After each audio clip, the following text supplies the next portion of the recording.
You're listening to Podketeers. Welcome to episode 452 of Podketeers. This week we talk eagles flying into a superb owl, but losing out to some pretty decent barbecue. Disney debuts a commercial for the Disney 100 celebration, and to also help us kick off March Mayhem. Well, at least that's the way that we see it. Michael Keaton is Batman again. We discussed the recent investors call where Disney announced 7,000 layoffs and being open to selling Hulu. New animated sequels were announced. We talk about films that we would like to see sequels for. And of course, our Disney history series Great Moments with Mr. Andrew continues. We'd love for you to join the conversation on our social networks, including Instagram and Facebook, but we invite you to join us on Discord. Joining the community is super simple. Just head on over to podketeers.com/links and click on the Discord button to join the community. A very special thank you goes out to an awesome group of people known as the FGP Squad, our podcast Fairy Godparents, because it's their support via Patreon that help make these episodes of Podketeers possible. As part of the FGP Squad family, you get some additional perks like exclusive discount codes for Podketeers gear, additional content like the Podketeers After Show, and access to our happy hour calls, just to name a few. For more information on how you can become part of the FGP Squad family, we invite you to check out podketeers.com/FGP. And as always, a super special thank you goes out to the FGP Squad for their continued support. So it's time to get this episode going. If this is your first time hanging out with us, welcome. We hope that you enjoy the episode and that you come back for more. And of course, if you've been hanging with us for a while, welcome back, friends. Here is episode 452 of Podketeers.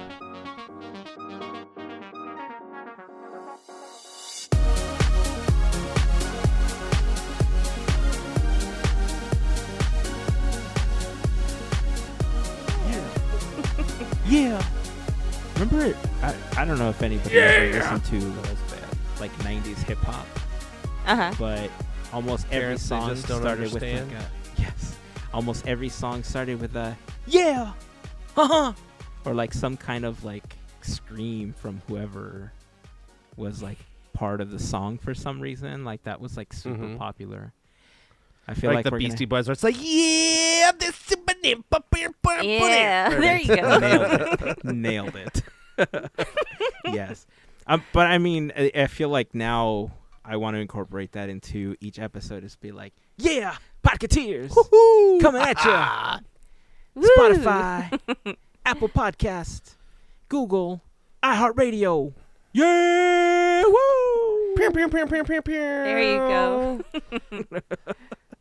That's all the Squadketeers. I'm bringing that back. Squadketeers. Whichever They're one the works. Squadketeers. We're the Podketeers. They're the Squadketeers, right, people? This is for all the Squadketeers out there. You're the Squadketeers, right?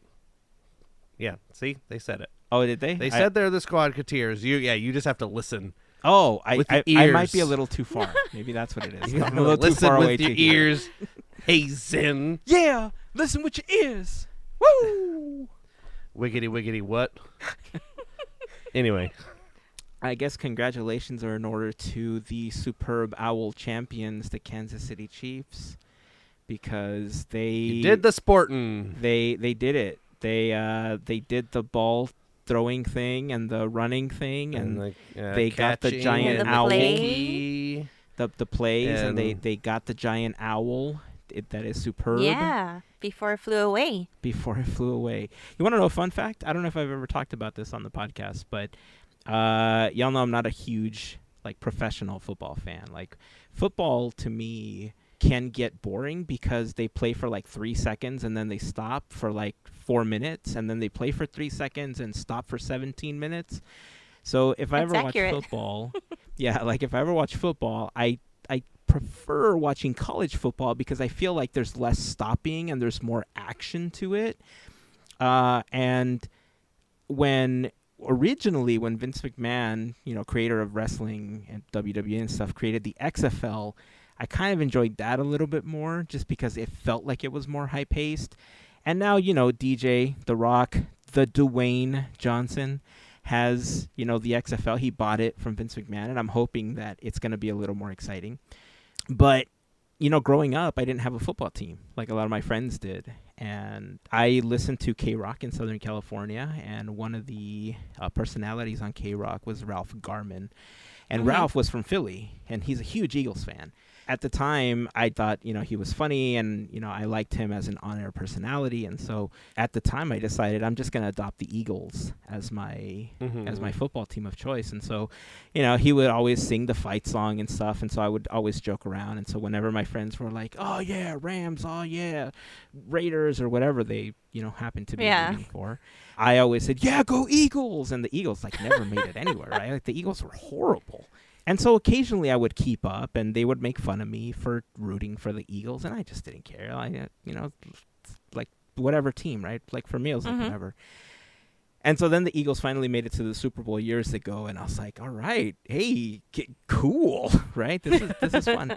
And so I decided to kind of keep up, and then I think they won. I don't remember anymore. The point is that when they made it again this year, I started getting text messages from people that I haven't heard from in months or even years. They're like, your team's in the Super Bowl, bro. I'm like, oh, yeah, I forgot. They're my team.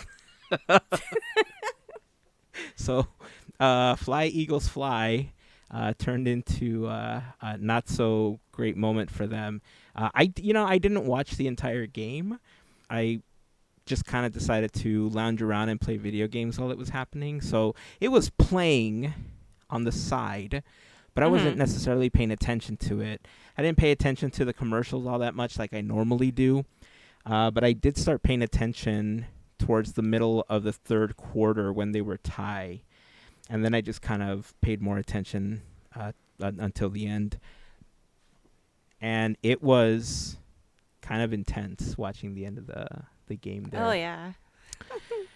But, yeah, congratulations to the Kansas City Chiefs. Patrick Mahomes was at Disneyland celebrating, his win.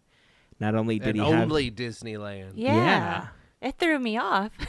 Yeah, that was funny that there was no Disney World. Ha! Suck it, Disney World. But I did. Wow. Here's what I think, though. I believe that the reason they did it was because we talked about the whole trivia behind the I'm going to Disney World, right, in the past. Yeah. But I think they did it because Disneyland is celebrating its 100th anniversary, so they want to call more attention to Disneyland being the original park as part of the celebration. Because we have the 100 banner and stuff like that. Disney World is celebrating their own anniversary, which doesn't currently tie into the Disney 100 the way that Disneyland celebration is currently tying into that. So I'm speculating that because there's more related to the Disney 100 celebration here at Disneyland, that's why they decided to do that. It could be makes that, sense. for sure. Yeah. And they were close by. Suck it, Disney World. Yeah, that's true. Yeah, they were closer. They're in Arizona. Yeah, they were closer. It was a free trip for them, right? We're still paying $200 a ticket, and they got a free ride to Disneyland. So whatever. And they got paid. So just to make it a little bit bad. There you go. Good for them. All that running paid off. Yeah. Good job running. Yeah. I don't know if it was at the Super Bowl or if it was at Disneyland already, but I saw a picture of Patrick Mahomes also sporting, since we were talking about Vince McMahon, he was also sporting a WWE championship belt that had Kansas City Chiefs plates on the side of it. Nice. I guess it's a tradition now that World Wrestling Entertainment gives the winners of, these high-profile matchups a championship belt to go along with whatever trophy they happen to get for their event. So that's pretty cool. It's pretty smart because there's all that eyes on them. Right? So it's advertisement. Jeez. Genius marketing. Marketing. Let's see. It was a crazy week full of announcements. We had an investor call that we're going to be talking about shortly. But I don't want to move away from the Super Bowl yet because there was a couple of things that I did want to talk about. One, like I said, I didn't really watch the commercials or pay too much attention like I normally do, but I did see some clips and then I ultimately saw the trailer. Do my eyes deceive me, or did I see Michael Keaton as Batman again? Yes. What is happening? It's so awesome, right? Like to see Burton's Batman up in action. It was actually Brian that brought it up in Discord, and when he brought it up saying that he was all excited, I'm like, dude, me too. We would have probably high-fived each other. Because, I mean, 3 decades? I'm going to say three. Three? I can't do math right now. But it's been decades since we have seen Michael Keaton as Batman. So that was awesome. And he looked good. Yeah. And yeah, I'm biased. He's one of my favorites besides Adam West. Who is Adam West? Was that good, Andrew? I feel like that was a poor Adam West impression. I mean, I can't do one, so it kind of was like William Shatner. That's what I was trying to avoid. I felt like if I cut it too sharp, it was going to be too Shatnery. Yeah. And I think I he's crossed more it. he's more like rambly. I think he's like, oh, Robin, I don't know what, But I he's can't always do so one, but soft spoken when I've heard him. Like I feel like I don't think it's as sharp as Shatner, but I do think it's breathy. Like, oh, it's the boy wonder. It is coming breathy. over It to is. save me, Adam West, as I'm speaking to all of you on the Well- Podketeers podcast. I made an AI listen to 1,000 hours of Adam West Batman, and here's what it came up with. I don't Well, everything on the internet these days. Right? Days, I'm an old man. These days on the internet. Anyway, or as Batman. Adam West would say, these days on the internet. Yeah, this it is was Microsoft Sam, your computer's default voice. along with Clippy. So yeah, it was kind of interesting to see him. I haven't kept up with Flash. I know Ezra Miller has been the Flash for quite a bit now, and I haven't necessarily kept up with that show, and I don't know what the storyline is. So I'm curious where this all leads. The only thing that really stood out to me in the trailer is that there was a line that says like you mess with time and space or something, like you mess with like time travel or something along those lines. So I'm wondering if that's why we're seeing that Keaton. Like it doesn't feel like this version of the Flash is 30 years old, right? It feels like it's in modern Right. day. So why we're seeing Keaton's Batman is a little confusing to me. But I'm interested. I'm like hook, line, and sinker in for this one because kind of like you, Mel, Keaton's Batman is one of my favorites as well. Like I probably like Nolan's Batman the most. Oh man, maybe it's a toss-up. Maybe I do like this one more. Maybe I do like Keaton's more.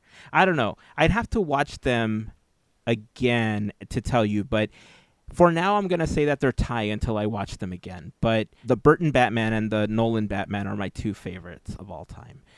Sorry, George Clooney. Sorry, Val Kilmer. And sorry, Oh. Val Kilmer, yeah. And who else played and Robert Pattinson Oh, I haven't seen that one. God about he's and pretty good. Will Arnett. No, Will And- Arnett is pretty dope, though, as like Lego He is. Batman. He does a Lego. great job. But he's a different category though. He's got his own And, special thing. What's the other Yeah. guy's name? You know what I will Anyway. say? I will say Will Friedle from Boy Meets World plays Batman in the animated series, and he's done a really great job voicing Batman. Oh. No, he didn't do Batman. There's no way. It was because that's the same one Yeah. where Mark Hamill is the Joker. Yeah, he voiced Right. Terry McGinnis Batman in Batman Beyond, because I think he took over for Kevin, Kevin Conroy. That's who I was Yeah. thinking of because he was doing it up until he passed. I thought. Or Yeah, I maybe mean, I think they've they're done two each different other's- series. yeah. Yeah. Okay. But That I makes will sense. say also, Kevin Conroy, also an iconic Batman, again on a different Yeah. level. But I don't know how he got into this whole Batman. Oh, right, the commercial or the trailer. Because we're talking about Batman. That's Right. why. No, I don't know how far we went this way. But anyway, favorite Batman I'm still Batman. Keaton's or Burton's Batman and the Nolan Batman. Yes. So if Burton anybody Batman, knows, what's happening with I mean, Keaton. the Batman. Flash I don't know. and What am I why talking Keaton about? is there, because they even brought back the old Batmobile, right? The So one I Googled from it. the original. Oh, you did? Good. I want to know what's So, happening. well, So there's, I don't think anybody actually knows, but this article is referencing a comic called Flashpoint, a 2011 comic in which Barry Allen, the Flash, traveled back in time to prevent his own mother's murder, which unintentionally created a strange new timeline in which everything was unequivocally worse. One of those worst things in this timeline, Bruce Wayne was gunned down in Crime Alley, blah, blah, blah. So this is kind of what people are thinking the base of this this movie might be based on, is this him traveling back in time to prevent his mother from dying. Interesting. But it's not nothing's confirmed at this point. But these are the definitely the inklings of the rumor mill. But this isn't a James Gunn creation, right? As far as I know, this if this is coming I don't out think now, so. this is like, I think this must be the last one before their hard reset of the DC Universe films. Damn. Watch this one be like the one film that they've been waiting for to take off like wildfire. I was flipping through this article I'm reading. It says Warner Brothers executive James Gunn said that The Flash is, quote, a movie that resets the entire DC universe. So maybe he got his first. Maybe Maybe he this got is his their hands Iron Man on it.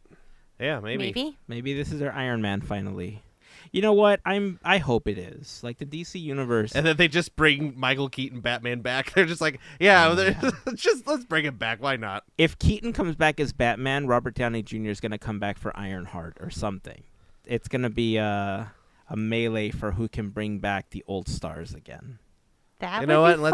be fun. Let's bring Jack Nicholson as the Joker. And wait, I did Danny that right, DeVito as the Danny penguin. DeVito as the penguin. Ooh. One of my favorite movie lines ever is when the Joker asked, "Have you ever danced with the devil in the pale moonlight?" To this day, I still hold it as like one of my probably top 10 favorite movie lines of all time. Sorry, Joker, you can't be in this year's March Mayhem. Hey, speaking of March Mayhem, and speaking of stuff that we saw during the Super Bowl, Disney had a 1.5 minute ad. Mel, tell us a little bit about the commercial. Okay, I'm going to try to be not as excited as I explained because I was super excited, and I'll explain why. Okay, so the commercial starts, and you see the Disney 100, and it starts with Mirabelle.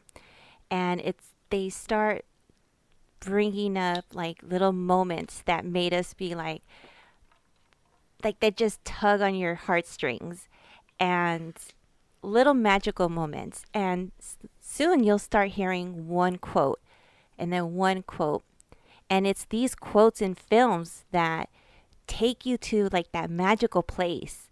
And then little by little, within that 1 minute time span, it just gets you. And the way that they do it is they hit you with the nostalgia. Keep going, keep going, keep going. And of course, you hear waltz. And then it's like, at this point, your heart's like overfilling. And it's just, of course, you get all the feels and all the little moments. And you see all these special things that happen within the park, within films, everywhere you could think of. And it's only quotes. It's only little things. You're not hearing a whole story. You're not hearing, I guess, like you say, like a monologue. You're not hearing that. You're just hearing snippets. And oh my gosh. So here's where I'm going to get excited. One, I feel excited for, I guess we could say, for March Mayhem because the whole theme was going to be based off of Disney 100. And it's like, you know what? Who doesn't love who doesn't quote Disney? That's the one thing I should have said. Who doesn't quote Disney? Disney nerds, people, geeks, nerds, everybody, a Disney quote. And that's what the commercial did. So to see this commercial, and I was just like, I turned to Jerry and I'm like, oh my God.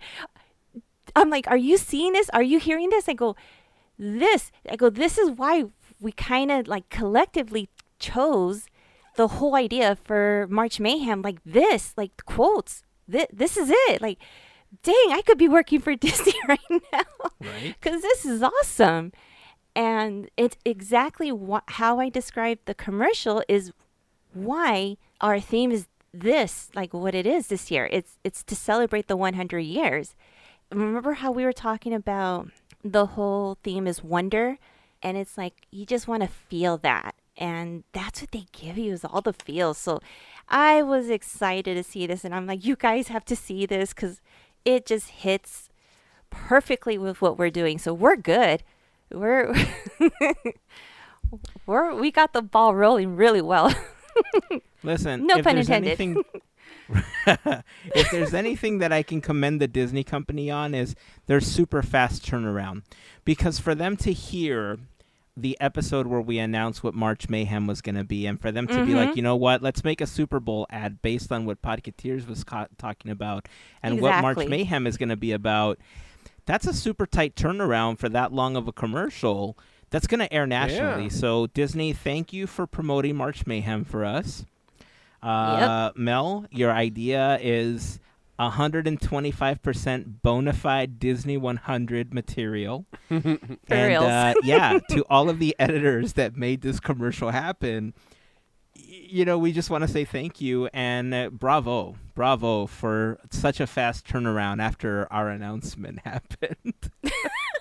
Now, I think they hit some of the quotes a little on the nose, don't you think? Like, oh, they're so popular. Now, what you're going to get in our March Mayhem is going to be some of the real meat and potatoes of the quotes. These are going to be the people's quotes. These are some of the B-sides, if you will. These are the yes. Yeah. The people's quotes. The people's quotes. The people's quotes give the people's elbow to the Disney 100 commercial. And if you hear what the Walt is quoting. Yes. That's Have you watched the Young Rock show? I'm just kicking us on a complete tangent. Have you kinda watched the love Young it. Rock? I kind I of even watched. We just Yes. caught up on Young Rock. It's a good show. I kind of love it. I don't know if there's a new episode, but the last one I saw was, I forget the country that he went to, but in my head I keep calling it Genovia, and because It's Geljum. Yeah, I don't know how I it's pulled something that like- out of the air. well, No, it's Geljum. I commend you for remembering that because I've Good seen job. it in several episodes, and I keep calling it Genovia. So Close enough. they're in Genovia for the coffee, and he's trying to get that trade deal. And the last one was where I'm not going to spoil it, but he was in Genovia getting ready to leave. That's what. Yes, that's the most recent one. Okay, That's the okay. most recent Cool. one. So you're caught up. Yeah, He's like, it's a I fun have show. a plan. Yeah, if you're Yes, a he has wrestling a fan, plan. it's a fun show because he talks a lot about it's all really based on his life and growing up and stuff, but hearing some of the behind the scenes, which may or may not be true, right? They're telling a story after all, but the storytelling in this show I think is pretty well done. It just like the nostalgia of all the characters Yeah, that you it's come fun. across, like Andre the Giant and everybody. Yeah, it's a fun pretty stuff. fun show. Anyway, that's not what we're talking about. Right. We're talking about what the Walt is quoting. Again, can smell Disney, great job. Thank you for airing that during the Super Bowl and getting some eyeballs on March Mayhem. I don't remember you actually saying, participate in Podketeers March Mayhem at all in the commercial, but that's okay. I mean, we can forgive that. I think we'll repost your commercial because, we're cool like that. Free of charge. Free of Yeah. charge. And we will just kind of tie it into March Mayhem because, we are putting quotes up against each other to see what the most dominant quote in the Disney 100 celebration is. Narrowed down to 32 quotes, obviously, because we're not going to go through every single quote that's popular. But we're going to see who the most popular quote is. If you hear what the Walt is quoting. And the eyebrow went Zetus up. Lapidus. Eyebrow went up. If you hear When You Wish Upon a Star, it doesn't have the same impact as the Rock's theme song, so we're just going to stick with the Rock's theme song at that point. What's the Rock's theme song? This. If you smell what the rock is cooking.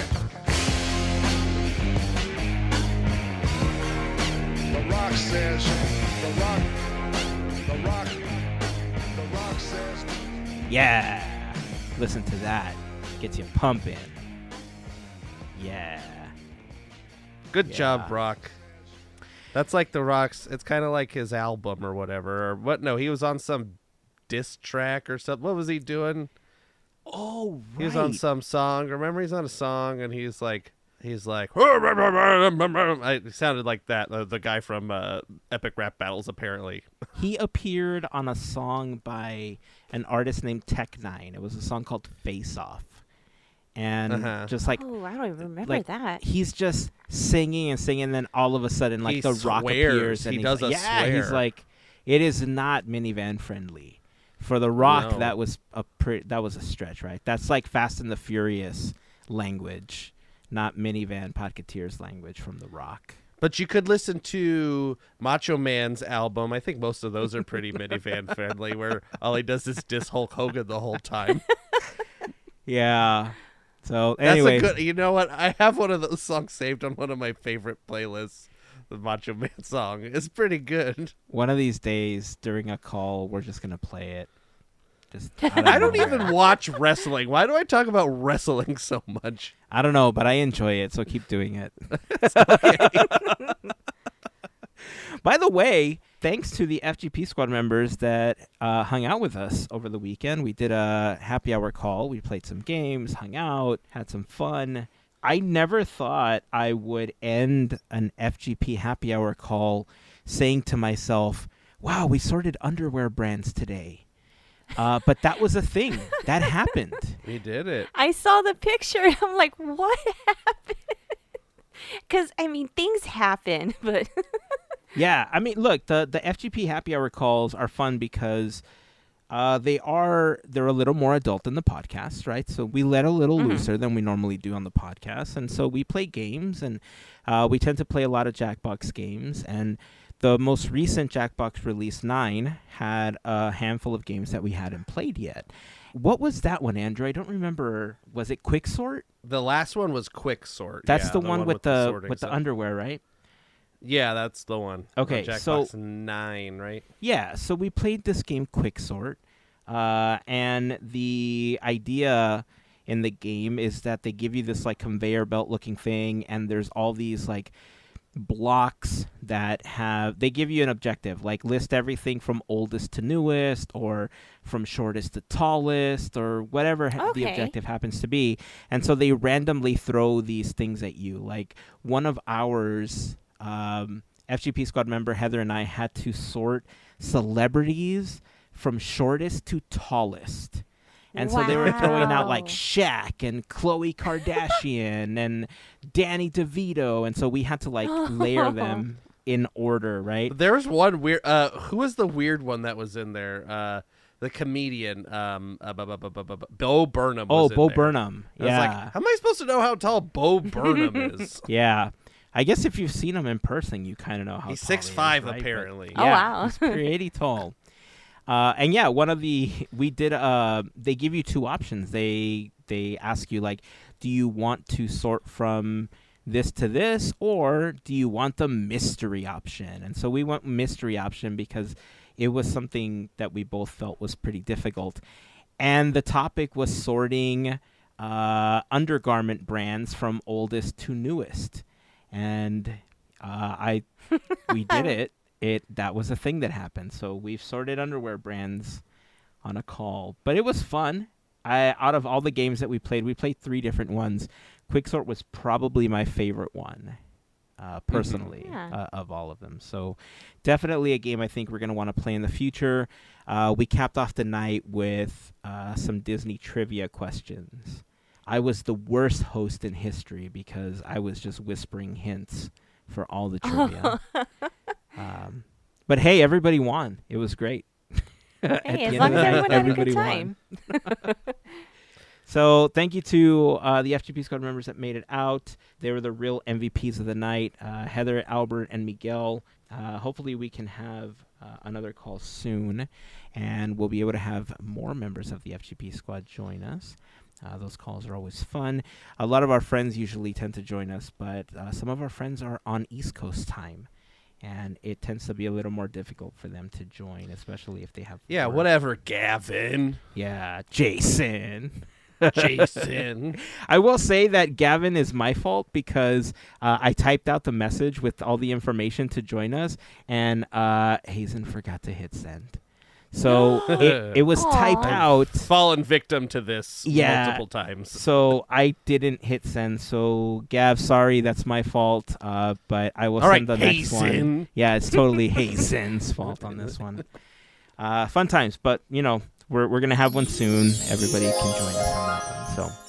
Whoa, look, Hazen, look what just appeared next to me. Oh, look at It's this! the big wheel. You guys remember the big wheel from Look last at year? this. Yeah. The FGP thank you wheel. Well, it's some reason it's appeared and it's back, so I guess we have to spin the wheel. Let's spin the wheel. Flap, flap, flap, flap, flap, flap, flap, flap, flap, flap, flap, flap, flap, flap, flap. I know it makes a flap sound. I don't know why. Apparently It's it weird. does. But, It's yeah. flying south what's for this? the winter. What's this? It's yes.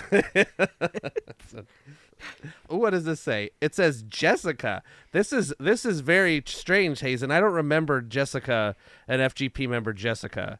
Do you know anything about this? That's because Jessica is a brand new member to the FGP Squad. Jessica, Well, thank welcome, you so much. Jessica. Yeah. Thank you. Jessica is so cool. Jessica's new, so she didn't get to have me do really awkward compliments. So we have to do those now. Absolutely. Jessica, thank you for being part of the FGP. Cool cat and kitten. I can't forget that. Jessica, how I love thee. Let me count the ways. One with that. I have to do that as Roger Rabbit, but that's the Roger Rabbit. Dear Jessica, here I love thee. Let me count the ways. 1,000. 2 1,000. 3 1,000. Anyway, that's thank you, Jessica. That was bad. Ignore that. That was horrible. Anyway, thank you, Jessica. This is my silly segment that I do of all the other dumb silly segments I do. So, and look, the wheel has disappeared. Oh no, bye wheel. From whence it came. If anybody wants to have the wheel come back, you can join the FGP, and then the magical wheel will appear again. Yay! Yay! Thanks, Jessica, and all the FGP members, and all the Squadketeers out there. Yes. So if you I'm want making more it stick. info on Squadketeers how, gonna happen. so if you want more info on how you can become part of the FGP Squad family, head on over to podketeers.com/FGP for more information. There you'll see a list of some of our top contributors, a link to our Patreon, and a little info on the FGP Squad family. But if you have any questions, feel free to reach out to us. Being a part of the FGP Squad gets you some additional perks like access to our happy hour calls that we were just talking about, access to additional content over on Patreon, discounts on Podketeers gear, random giveaways, a special section on Discord, and more. So again, any questions, please feel free to reach out to us. And to Jessica and all of the members of the FGP Squad, we just want to send a huge thank you for your continued support. All right, so, it's hard for me to want to pivot into this, but it was really big news, especially since I feel like we've been having a pretty good time this episode. But, Disney's earnings call happened not too long ago, and Bob Iger, it's his first earnings call back since taking the helm back at Disney. And I think a lot of people were really excited because, whoa, Bob Iger's back. He's coming to save the Disney company. And this, it kind of pains me to say this, right? Because I am a Bob Iger fan. I think he's done a lot of great things for Disney, but there was also a lot of things that he did for the company that I didn't necessarily agree with. But coming back to the Disney company, there's a lot of people that thought like, oh yeah, he's doing great things, but he's kind of coming back. At least from the looks of things, he's coming back to fix a lot of the mistakes he made when he abruptly left the company, and a lot of that has to do, it looks like a lot of it has to do with how much he spent on the Fox acquisition. Part of correcting course for the company, sadly, is going to come at the expense of 7,000 cast members losing their jobs. As far as we know, it looks like this is going to be a lot of jobs that are not necessarily front-facing. A lot of the cast members that are in the parks that, we talk about provide the magic on a daily basis for a lot of guests are not part of what the layoffs that are going to be happening. But it's not necessarily clear. They weren't mentioned. Josh D'Amaro has also talked about it. This is coming at a really bad time, right? Because we've already seen Yeah. what the parks are like. Mel, your initial reaction to hearing this news? First, whenever we hear anything like that, my initial thought is always the cast members, the frontline people. And I'm thinking, well, they just brought everyone back, and we hear about staffing issues. So I was concerned, thinking there's no way that they're going to be able to do this. And then I thought, well, maybe it'll be upper management. Since cast members were just bringing them back. And sure enough, we found out it was going to be the higher ups. So it stinks. And this is going to be it's going to be, how do I say this? It's going to be ugly before things get nice. And that usually happens with any kind of change. And this is, $5 billion that he has to figure out how to do. That is not going to be pretty. So we're going to see some pretty rough stuff until they make that money back. So we will see. Those are the magical words right there. We will see. That's pretty much it. Right. Yeah, it's a pretty rough thing to hear. Especially if you work for the company, it kind of puts your mind in a place, I would assume, where you go, is this my job that is coming? And our one of our main focuses on this podcast is the parks, and it seems at this point in this round of layoffs, parks are somewhat safe, at least for those in-park cast members that are making the day-to-day magic and all that stuff happen. So that is something nice to hear, because that's what a lot of people's most interaction with employees of the Disney company, cast members, is at the parks. That's who people like face-to-face talk with more than anybody else in the company. They're not talking to animators or marketing people or whoever is in this chopping block. It still sucks to hear. I mean, I understand where it's coming from. A lot of companies are doing the same thing. It's not really even surprising at this point. It's just kind of unfortunate. So yeah, it's not fun to hear. It is somewhat of a bittersweet thing that the cast members that we interact with seem to be safe. But it still means 7,000 people are out of a job. Hopefully these people are compensated well with their, either some sort of, what do they call it? I don't know, severance or whatever, some sort of severance that they can find a new job in, and not go without, that's all you can really hope for at this point, is they at least treat these people well on their way out, so they can still provide for their families or themselves or whoever they need to. So it's probably all connected to the restructuring that Bob is doing. Working the company is getting restructured yet again. So I'm sure a lot of this is going to be coming from the Fox, like we talked about, the Fox merger, where a lot of those jobs are doubled still. Mm-hmm. And they sure can, I'm sure, in their eyes, cut some fat and trim stuff around and see where they can save money. So this is still like the baffling thing. They say, we got all the money. Money's no problem. We got so much money. They've said it publicly. Money's not an issue, but money's the only issue. Mm-hmm. Yeah, money's the only issue. Whether it's having in the capitalist society we live in, um, money is how you're judged. So a company could, because it's a publicly traded company, the people that have the stock in the company want the company stock to grow and the company to have more assets and more cash on hand and blah, blah, blah, blah, blah. Who cares?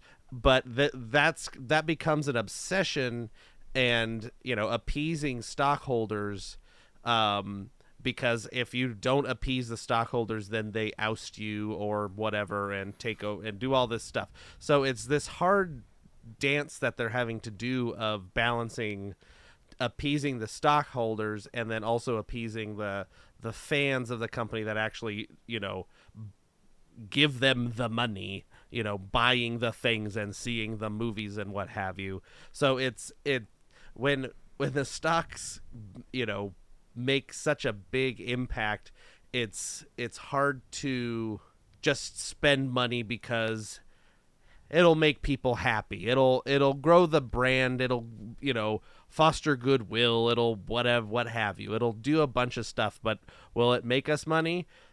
Who knows? But if we lay off 7,000 people, that sure is going to save us some money. Yeah. So it's all money. Everything's money, and it sucks. And what can you do? I don't know. Yeah. Yeah, I mean, one of the biggest challenges that I think the Disney board was recently facing is the fact that there was an activist investor named Nelson Peltz who owns quite a bit of stock. I want to say he owns like $5 million worth of Disney stock at this point. And he was lobbying to be on the board because he wanted to see some changes enacted.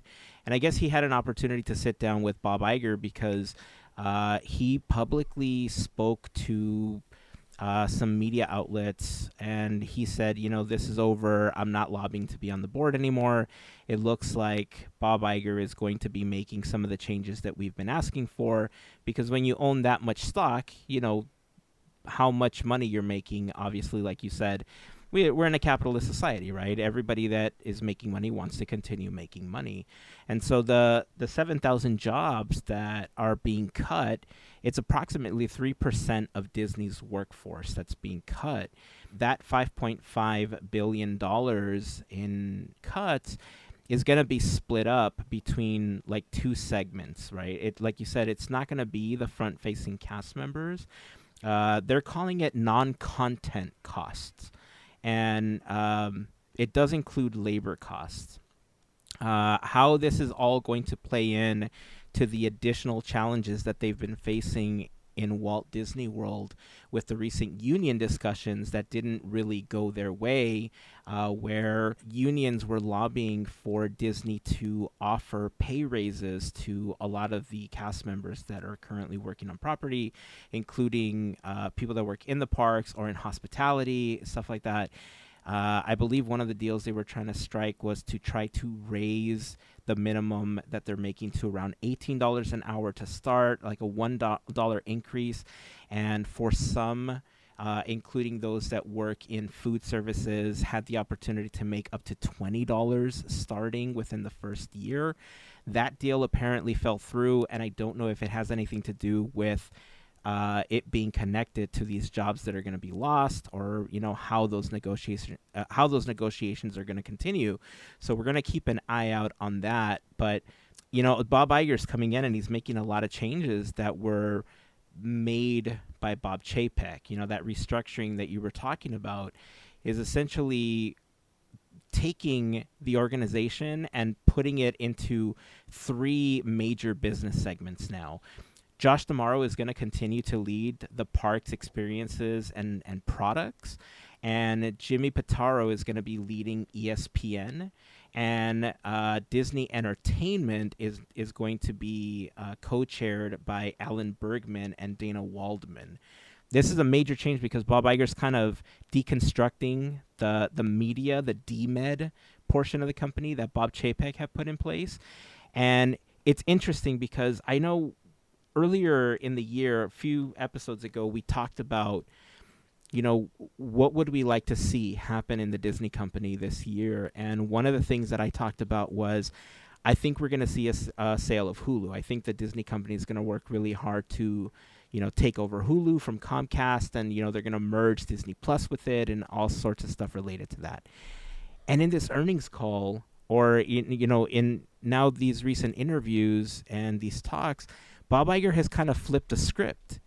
Before it was about acquiring the percentage of Hulu that they didn't have from Comcast, because I think they were able to exercise that opportunity in early 2024, January 2024. And now he says that the sale of Hulu is off. It's not necessarily off the table. And that's an interesting shift in the mentality of how they're going to handle streaming services, because Comcast has a direct competitor. They have Peacock, right? And just several years ago, Bob Iger had talked about how they weren't going to sell Hulu to Comcast, or they didn't want to lose Hulu to Comcast because they didn't want to strengthen Comcast Universal. They didn't want to strengthen them as a company. So the Fox acquisition was a direct purchase so that Comcast wouldn't have a leg up on the Disney company. And ironically enough, the Fox merger is what's causing the most problems for the Disney company right now because of how much was spent on it. So now Bob Iger's trying to correct course with all of that, and ESPN was originally going to get spun off into its own thing, or that was the talks, and now it looks like in some of the most recent talks, I guess ESPN could be sold off to Comcast as a way of getting an early purchase of Hulu instead of waiting till January 2024. It could be like a little trade-off. Or Disney could sell Hulu altogether, and they would lose the majority stake, which I think is 66% of Hulu at this point. The announcement that they are willing to sell Hulu is really interesting because, ironically enough, this is going to go back to wrestling for a moment, but I've been keeping up with the WWE and Vince McMahon, right? He left the company mid last year for all sorts of reasons. But then he came back about a month or so ago. He kind of forced himself back into the company. And the reason that I was reading he did that was because he's planning on selling the WWE to the highest bidder. However, the announcement of him coming back and some of the issues that he's had, there's certain companies that aren't re-signing for rights to, have the show on their networks. And if they're not re-signing, it doesn't look like it's a good company to buy to the potential buyers anymore. So they're either going to underbid or they're just going to get out of the purchasing race. I was wondering how that would affect Disney. Like if Bob Iger is saying, well, we're willing to sell it, it kind of makes it look like Hulu's not worth keeping, right? Like, does this set up Bob Iger to potentially purchase Hulu for less money? Or at the end for Comcast to say, let's strike a deal for less money than it's valuated for, because he said, yeah, we're willing to sell it. And Wall Street says, well, if Disney was willing to sell it, it's probably not worth as much as they thought it was. You know what I mean? Like, it's almost like it's this weird reverse psychology thing in the business world that I don't know if it's going to blow up in their face. Like, they're going to see right through it and they're going to be like, yeah, we know what this is worth. And they're going to like play hardball with it. Or if it's one of those business tactics that in the end, Disney will get what they want and they'll get it cheaper than they wanted to in the long run. But also, what are they going to have to give up? Like, are they going to have to give up ESPN along the way, to compensate for that? Or like, what's going to happen? So a lot of interesting news, like financially, coming out of the Disney company as part of that call. Like you said, obviously those jobs are the worst of it because, Disney's so understaffed already. You were talking about how we already have issues with staffing in the parks. Even if it's not the front-facing characters, there's second and third shift cast members that do a lot of the work. And if, like a Disney World, they're all part of unions. Or a majority of them, it's my understanding, are part of unions. And so if they're already having trouble with the front-facing like the day cast members, what's going to happen to the parks if we don't have maintenance crews, if we don't have, you know what I mean? Like, Yep. I can't Yeah. imagine what the parks are going to be like after this. I have to think that I think from what the inklings I'm hearing from Damaro and other people, that I think parks are largely not included in this 7,000 number. I think parks are somewhat staying as is. There's that hiring freeze is still in effect, so that doesn't help matters. But I think most of these jobs, if not all of them, are coming from other parts of the company, including, all the, it could be accountants, it could be, it could be, who knows, content moderation council of blah, whatever. There's so many jobs out there. I mean, if this is, like you said, 3% of the company's workforce, it's only a small bit, and all 3%. I don't know. I have a feeling that a lot of these, hopefully, I've been wrong many times before, but from what I'm hearing from how Josh Damaro is speaking and all these other different reports, it doesn't seem that these cuts are coming from parks in any large manner. So that's a hopeful thing. That's, at least for the things that, like I said before, that we experience firsthand the most, because you see a Disney movie when they come out. Most of us at least attempt to go to the parks more frequently than that, and our listeners do that as well. So it's some sort of hope that at least the parks cast members are not on the chopping block yet, in what it seems like anyway. Nah, especially if they have to make money. No way. They need the parks. So. Well, I mean, the parks are really what's been keeping Disney Plus afloat, right? Like, Disney Plus has been still losing a lot of money, and they've been siphoning money from park earnings to keep Disney Plus running. So that could be it. I mean, I wonder if part of the reason why Rebecca Campbell left the company shortly after the earnings call, like there was the announcement that she was going to be leaving, has anything to do with saving that money, the 5.5 billion that they need, because she was with the company for almost 3 decades, and like in her most recent role, like she had a lot to do with the launch of Disney Plus in Europe and Asia, in the Middle East and in Latin America. And Rebecca Campbell, I mean, one of the most recent roles that I remember her in was she was president of Disneyland, for a very short time, but she was president of Disneyland before Ken Potrock took over, so I don't know if she was done with everything, or if, she was, asked, to take a break or to step aside. To be a fly on that wall. Right? Yeah. Sheesh. So anyway, we're going to be keeping an eye on things that are happening with all of this, because although we don't really see it, Bob Iger knows that there's a lot of complaints, right? And he knows that a lot of really loyal Disney fans are feeling the changes to the parks. And while we want the company to succeed, we love the magic, we love what the Disney company brings for us and provides for us and stuff, but this goes back to talks that we've had, a year or two ago, about every time that they raised the ticket prices, we would always ask ourselves, like, when is enough enough? When is Disney going to stop doing this? And the conversation would always lead back to, as long as people keep going, they're going to keep doing this, and there isn't going to be an end to it. I think in the meantime, we kind of saw a little bit of an end to it, because we did see them retract, give a little bit of a discount on certain things, and open up those additional days.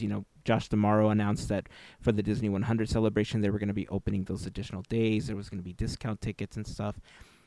So I think there's a lot of testing that's going on to see how far down they have to go. I think there's going to be a lot of thought put into how to restructure some of the magic keys or annual passes if they go back to an old name for it. So I don't think we've seen the end of that, because if they're going to, I think on the call they mentioned that they're going to be doing things like making smaller portions available of stuff.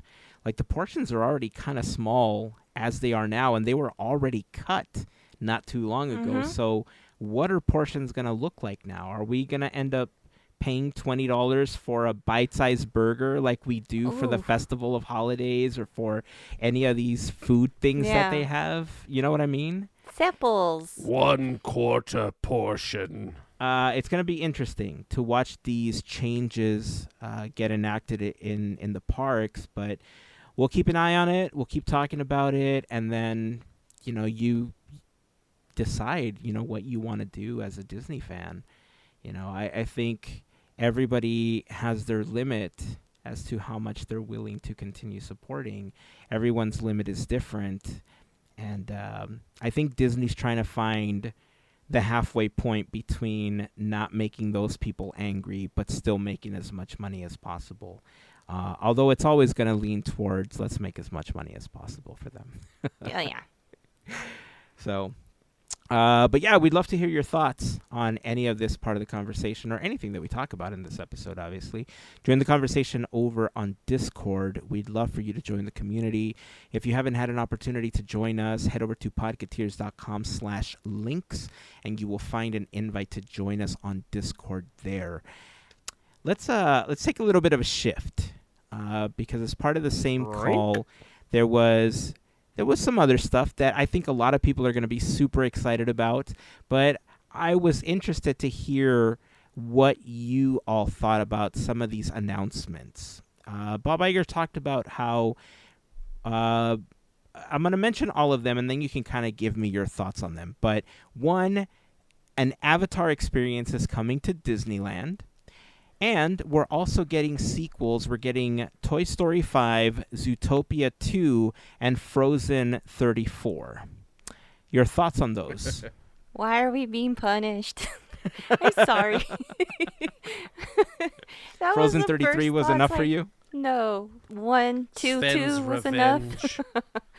But why? Like, there's so much potential and... okay, so the reason why I said that is because Toy Story 3 had already put us to this emotional point where Andy had to go to college. We had to mentally prepare for this. And then you give us 4. Okay, cool, new story.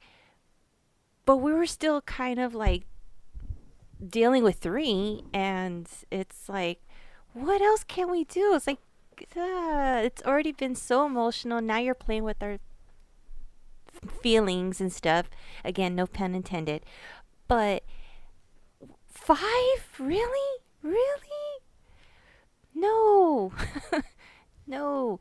We love the characters. The characters are fantastic. But no. No.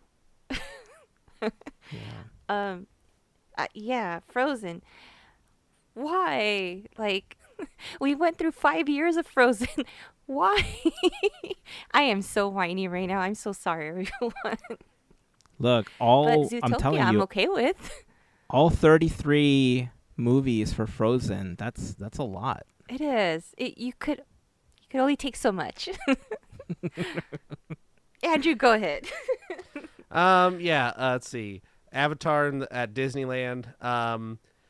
I have a feeling because of how it was announced and the wording used, we're getting either some sort of VR experience or something in downtown Disney, or maybe some weird pop-up, or maybe they finally put another 3D movie in the Magic Eye Theater or something. I think it's something small. I don't think this isn't Pandora at Disneyland. This isn't some big flight passage or something at Disneyland. This wording seems very in the temporary vein of things. or semi-permanent. It's who knows it because it's such an offhand announcement. Nothing being announced at D23. All this stuff. It makes it seem this is more of a advertising tie-in something at the parks because Avatar's doing well in the box office and people have Avatar fever and they want to make sure that Avatar 3 does well in the box office when that finally comes out in 2 years or whatever. So this kind of seems what that is going to be. In relation to the sequel films, Zootopia 2, cool. Zootopia 2 sounds great. I like Zootopia. That's a good movie. Toy Story 5, what are we going to do? Woody left at the end, so I guess Woody's going to come back. They just have to backtrack on the story of, okay, Woody's gone. All right, but we got to find Woody now again or whatever because something. I don't know. Or maybe Woody's not in it. I think they would. It would be maybe it's a dual story where we keep cutting back and forth between Buzz and everybody, and then Woody and Bo, and then they never meet except like at the end or something. I don't know. Who knows? I'm sure this is in the very early stages of, hey Pixar, you're making Toy Story 5. Got it? Your last couple of movies have been kind of duds out there, Pixar. This is the company talking, not me. So how about another Toy Story, suckers? Like, get that ball rolling, that Pixar ball rolling. So that's kind of the feeling on this. Going back to the well of it's proven record. I guess maybe we'll see Cars 4 and who knows what else. But yeah, Frozen 3 is kind of expected. I feel I'm not surprised with Frozen 3 as much as I am Toy Story 5. But yeah, I don't know. This is kind of in the direct-to-video sequel doesn't really exist anymore. It would be direct to Disney Plus sequel, I guess now, but I don't know. There's a lot more, agency and value in their tentpole properties, as you may call it, or something. I don't know. So Frozen is kind of one of those things that seems to be.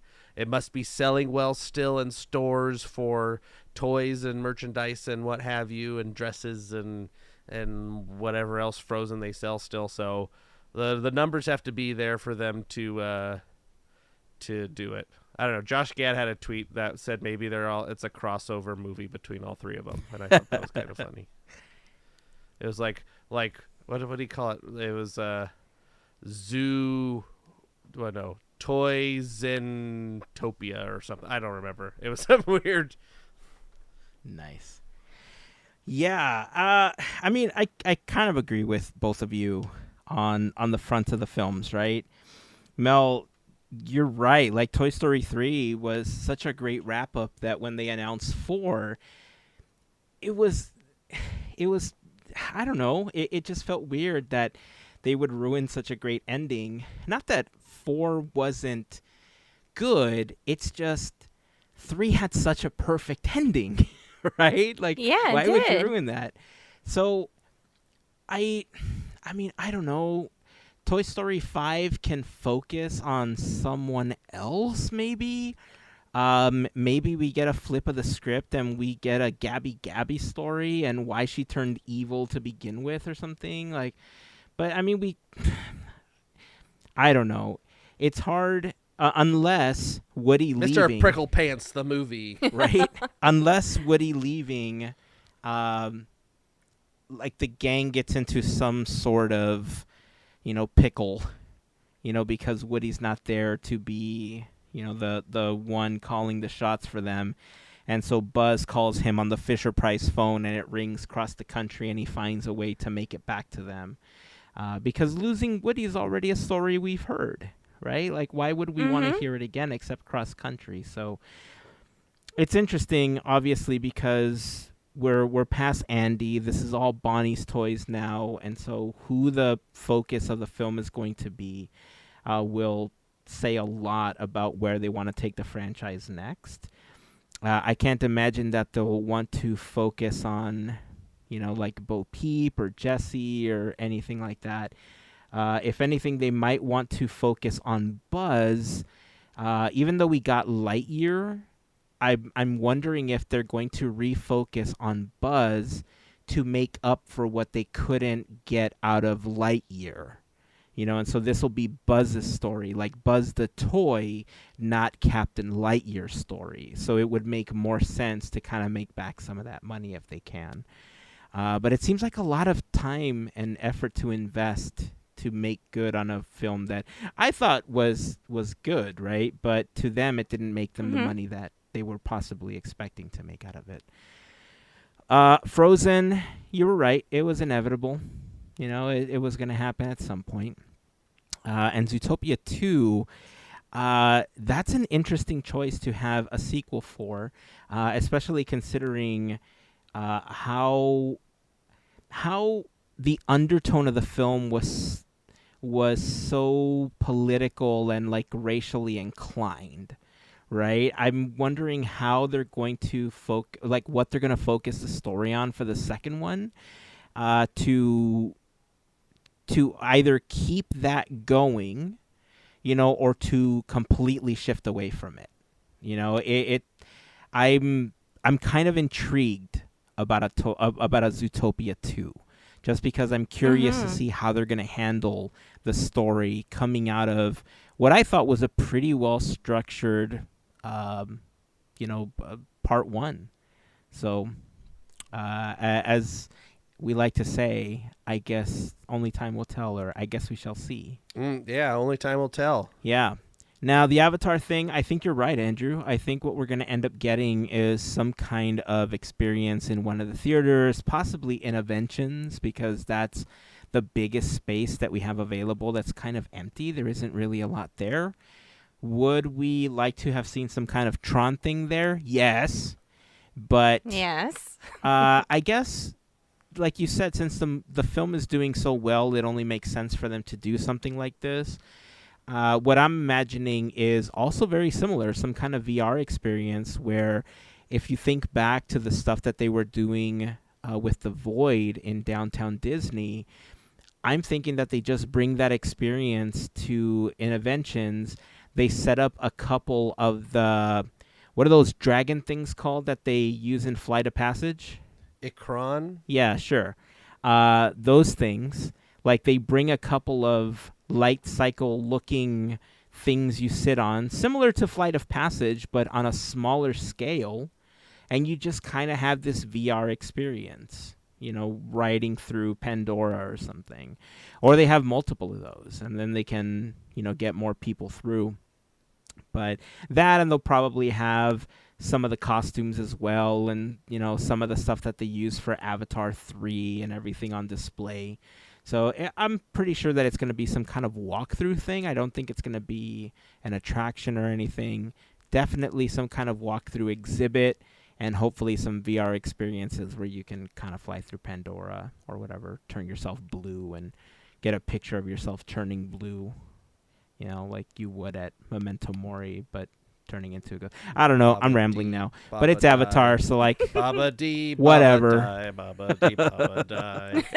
Y'all know how I feel about Avatar, so like whatever. So interesting question that you brought up earlier, Andrew.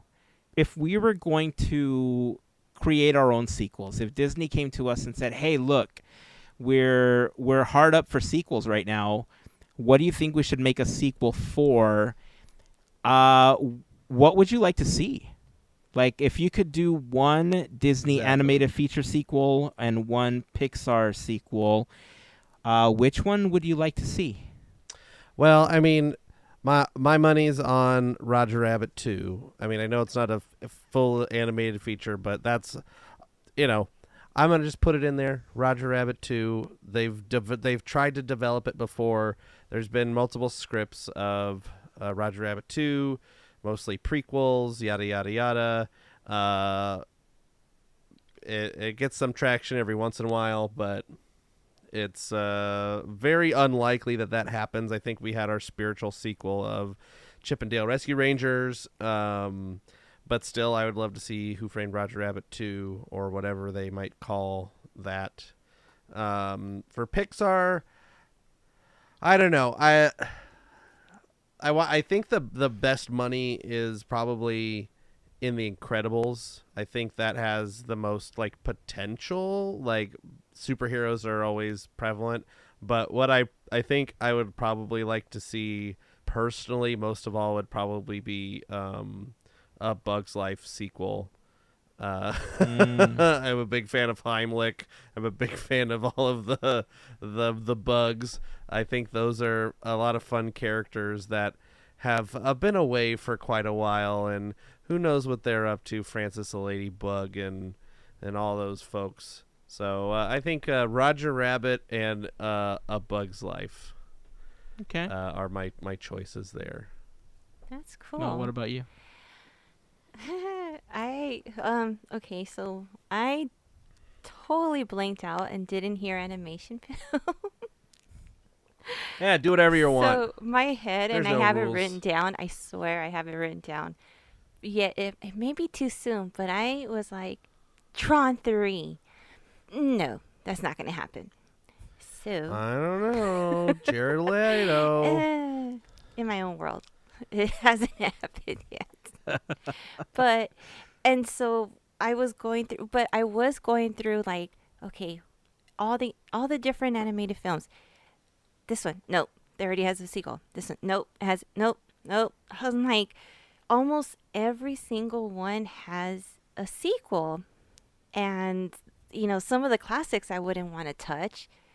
And honestly, my mind came to Roger Rabbit because it's the only film that doesn't really have a sequel that actually opens up for another one. I mean, there's so many possibilities.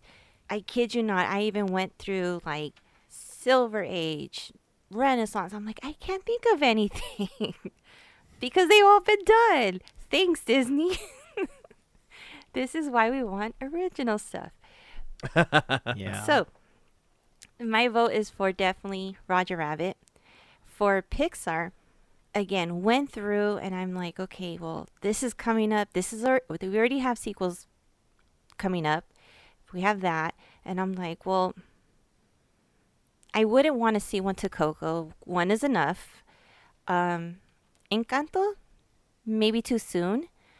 So I was like, you know what? Forget that. Why not? I want to see more of Socks from Lightyear. And Socks you know what? the Disney, movie? take this. No, here's the thing. Disney could take my idea. I don't care. If it happens, it happens. But this is an opportunity that they could have shorts. So why not have it Socks shorts? Haha. Interesting. It sounds weird, but I mean, why not? Like, there's Like you got Forky asks a question, and then you Yes. got Socks, Shorts. whatever, shorts. Yeah, sock shorts. Yeah. I it like just that. it rolls off the tongue. And watch, we're gonna hear Yeah. it next week. Oh yeah, there's gonna be more shorts. Da, da, da, da. It's including Socks. You never know. Socks is the breakout character of that He movie. is. So it's Seriously. So there you go. So what are you thinking, Hazen? Oh man, I hate these games because like I can never decide, right? Like there's always so many great options. So obviously the first thing I thought was like Chicken Little, right? Like we need a Chicken Little too. Oh Yes. yeah. Oh, Zach Homeward Braff. Bound. Bring him back. Homeward Bound Homeward needs Bound, another one, the- but I think it The has dog one. movie. Yeah. See, Socks. I'm kidding.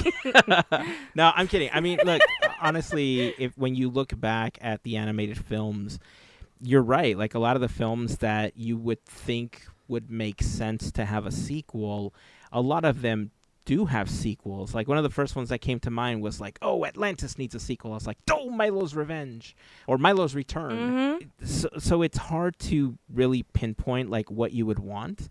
If I could choose though, I would probably say Meet the Robinsons. Like I think that was like a nice, Ooh. cute, wholesome movie that I think has the potential of having a sequel.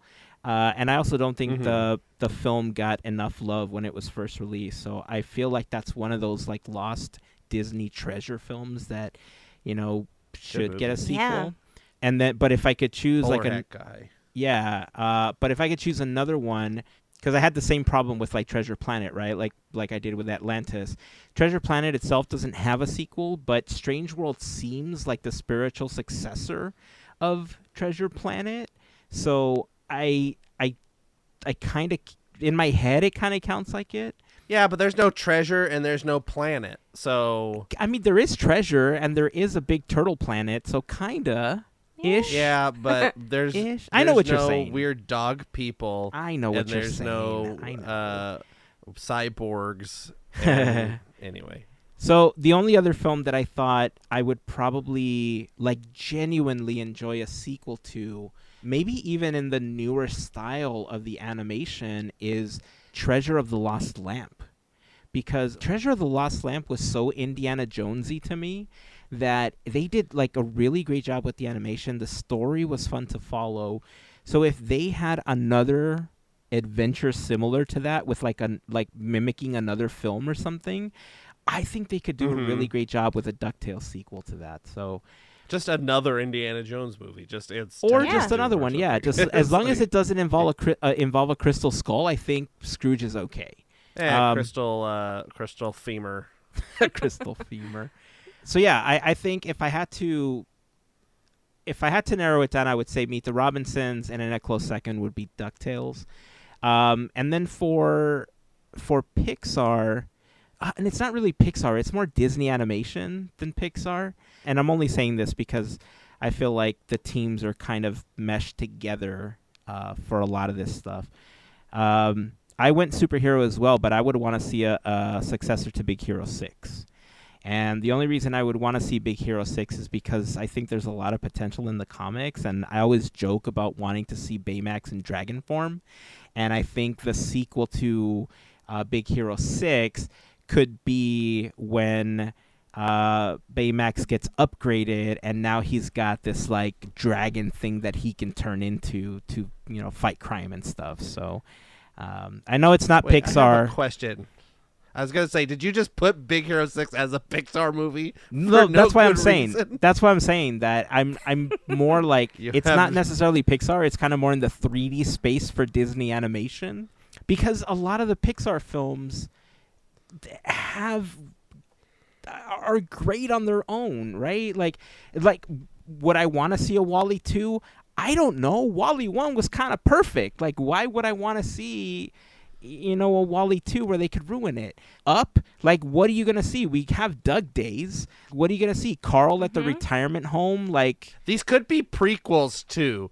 There's no rules. They could be prequels. You could have. Now you change the game. But that would be rough. It's just another film in the story. Come on, you could have. I've looked up. Yeah, there you go. There goes the gears. Cars 0.5. Aha. Mater's Tale.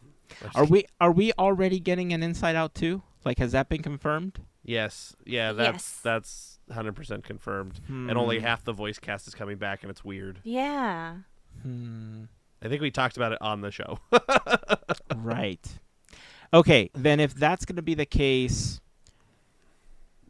I don't the see... movie. I mean, Coco was kind of perfect because you got a prequel within it because they told you the story. I'm gonna go with Onward. Nice. I think good. think the brothers, the way that they reconciled the. Oh man, am I giving away the film? Okay. It came out like 3 years ago. Okay, I won't ruin it for people say. that haven't seen it, but in the way that Onward ends, I think sets it up really well for them to go on another adventure together. So, if I could choose a Pixar film that doesn't yet have a sequel or isn't planned, I would say I would like to see one to Onward. Cool. That is a Pixar movie. Yes. I will accept it. Sorry for going Disney animation, even though I really want to see a Big Hero 6 sequel. Well, that could be your pick. Like, you just picked 3 movies that I were picked like Disney 7, movies that you dude. wanted. I picked like I 7. know. That's why You're I like, hate man, these it's so games." hard. It's so hard. I can't think of anything, but I picked these 7. No, I didn't say that I can't pick. I said I can't narrow it down to a single pick. That's okay. You know what? It's fine. How about this? Squadketeers out there, you let us know what your sequel wants to be. What do you want to see as a sequel? Yes. Let us know. Hit us up on Discord and all that whatever Hazen says stuff. Yes, exactly. All right. Well, I think it's time to round out this episode with another segment of great moments with Mr. Andrew. Andrew, take it away. Score, and set. I'm not going to do this every time. I'm just going to start. In a time when 19... Anyway, the years this week are 1935 and 1936. So we'll just jump right in. 1935, we finally complete Walt's full, I guess, set, you would call it, of the 9 old men. We hired the 3 remaining people that would become would become Walt's 9 old men. Ollie Johnson, John Lounsbury, and Mark Davis all joined the company in 1935. So they're the last 3. We got them. They're not called the 9 old men yet. They're fairly young at this point. We got a little ways to go before getting the nicknames, but they're here nonetheless. Also, Disney legends Carl Barks and Ken O'Connor are brought aboard the company. All of these people are thanks in part to Walt giving the okay to Don Graham to hire 300 animators to work at the company, mostly to bolster those numbers for working on Snow White and all their shorts and everything. That's a growing time because this Snow White is becoming an ever-growing and increasingly large project for the company. But we do have a first and last for Mickey Mouse in 1935. The last black and white Mickey short, Mickey's Kangaroo, is released, and the first Technicolor Mickey short, The Band Concert, is also released in 1935. It's interesting because the band concert was released before Mickey's Kangaroo. The Band Concert was released in February, but the last black and white one was released in April, so it was kind of weird scheduling with that. Another interesting thing, the Mickey Mouse hand car produced by Lionel this year sells 250,000 units in 4 months, and it goes on in the next 3 years to sell over 1 million, and it goes on to save the Lionel company from bankruptcy, the Mickey Mouse hand car. And I think they're actually there's a replica for the Disney 100 celebration of this hand car, so keep an eye out for that. Cool. There are many shorts released this year, but one was pretty poorly received. It's called The Golden Touch, which is based on King Midas. It was it was a failure. It was very poorly responded to, so it was pulled from distribution. So thinking he could show his directors a thing or two, this was the first thing Walt had directed in 5 years, like himself personally, and it didn't go so well. So I think he took a step back from directing after this. You can find the short, The Golden Touch, online. It's it's kind of weird. It's not horrible, but I don't know. It's weird. Anyway, some awards and recognitions from 1935 include the Silly Symphony, The Tortoise and the Hare, wins an Oscar. The League of Nations presents Walt with a special medal in recognition that Mickey Mouse is a symbol of universal goodwill, and as goodwill. And Goodyear Rubber Company produces a 50-foot tall Mickey balloon for the Macy's Thanksgiving Day Parade. They also create balloons of Pluto, the Big Bad Wolf, and a pig from the Three Little Pigs. By the end of the year, the company had released a combined 18 shorts between Mickey Mouse and the Silly Symphonies. 1936, kind of a real cut and dry year.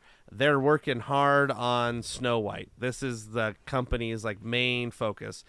So nothing too terribly exciting happens. There's Snow White and the Seven Dwarves is taking most of their attention. They're still winning awards though. The Silly Symphony, The Three Orphan Kittens wins an Oscar that year. In Walt's personal life, him and his wife Lillian adopt their daughter Sharon. And by the end of the year, the company had released 17 shorts between Mickey and Silly Symphonies. So there's your years, 1935 and 1936. That is awesome. You know, one of the most incredible pieces of trivia that I ever learned about Snow White is that adjusted for inflation, in today's money, Snow White has grossed over $2 billion, or would have grossed over $2 billion. So I think it holds the title of the highest grossing film ever for the Disney company. I mean, it was their first, color animated film, the first animated film, all that stuff. And to think that they didn't have things like computers to help them put it together. Like, it was 32 animators and hundreds of artists and colorists and thousands of assistants, that help put it all together. And, look how iconic it is today. But I kept thinking about, $2 billion. Like, even Marvel's like, ooh, really? $2 billion? Awesome. Like, wow. Right. Like chomping at the bit to hit those numbers again. But it's insane to me, like how much money that film made, when it was first released. Well, and it's like, so I'm looking up the numbers. So let's say, take the Avengers, because here's one of the ones on the list that I can look at. Avengers sold approximately 76 million tickets. Snow White and the Seven Dwarfs, 109 million tickets. Wow. So That's adjusted for crazy. inflation, Snow White is the 10th highest grossing movie of all time. Titanic is still number 5, so Titanic is up there, but it does beat out Avatar. Well, Titanic sold 135 million tickets. Okay. As long as it's beating Avatar, as long as something's beating Avatar, we're good. Avatar's number 15 adjusted for inflation. Yeah, take that, Avatar. Yeah. Oh, 101 Dalmatians is number 12, also beating Avatar. Nice. Way to go, puppies. Yeah. That's right. Disney owns 1, 2. I don't know. Some of these might be Fox. 3, 4. Disney owns it. Oh yeah. Yeah. I don't know. Does Disney own The Exorcist? I don't know if that's a Fox or not, but that's number 9. Oh, interesting. Let me see. The Sound of Music is number 3. So here's the list for you. Why don't we go over this? Sure. Real quick. Top 10. Gone with the Wind, Star Wars, A New Hope, Sound of Music, E.T., Titanic, The Ten Commandments, Jaws, Dr. Zhivago, The Exorcist, and Snow White and the Seven Dwarfs. Those are the top 10. Wow. That's So a Exorcist wide is range. Warner Brothers. Okay, so no, that's WBD plus Yeah. or whatever it's going to be now. That's a James Gunn thing now. Yeah, who knows? Exorcist beats The Flash. But anyway, so yeah, we'll learn more about Snow White next week. Next week's 1937. That's the year for Snow White. So we'll learn about Snow White. So stay tuned. So that's it. I think that's a perfect place to end this episode. Again, we'd love to hear your thoughts on any of the things that we talked about. Join us over on Discord. If you haven't yet joined the community, again, podketeers.com/links is where you will find an invite to Discord, a link to the FGP Squad page, our latest episodes, a Quizneyland playlist, links to our YouTube channel, links to Larry's YouTube channel, all sorts of good stuff. So that's it. Until next time, keep dreaming, keep moving forward, and always remember to pass on the magic. Have a fantastic week, everyone. Bye. See ya.